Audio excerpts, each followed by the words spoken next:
Good day everyone, my name is Rosalyn Bermejo and this is my video presentation about housekeeping terminologies. First, OCC, occupied, I guess currently staying in a room.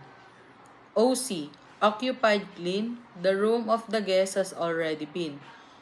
OD, occupied dirty, the occupied room want to be clean. OV, vacant and clean, the room is clean, inspected and ready to occupy.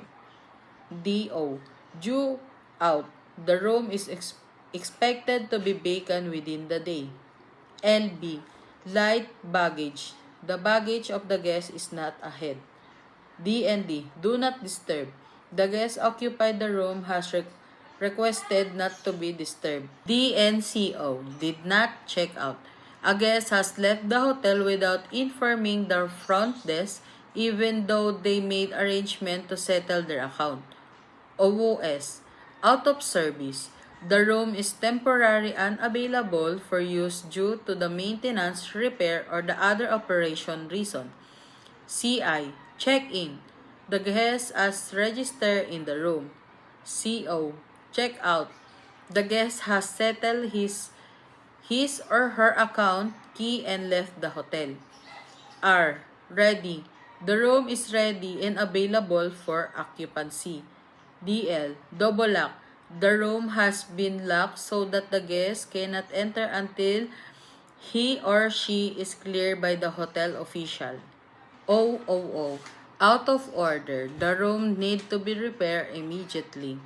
RS, room refuse service. The guest occupying the room has explained deny the housekeeping staff entry or service for the room. VAC, vacant. A vacant room is a clean room with no guest and is ready to be assigned to the new arrival. MU, makeup room. The terms refer a room that required cleaning after the guest stay but does necessitate all full turnover. CS, clean stayover. A clean stayover indicate a room where the guest is staying for multiple nights and has opted not to have service that day. However, accommodation service might still replace towel or remove trash upon the request. DS, dirty stayover. In contrast to clean stayover, a dirty stayover signifies a room where the guest is staying for multiple nights and requests for full guest service. TDS, turn down service. The delight service involves preparing a guest room for the evening.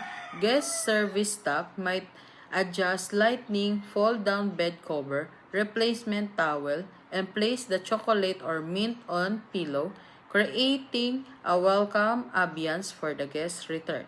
EX, express service. In some hotels, express service refer to eliminate accommodation service offer for short stay or upon guest request.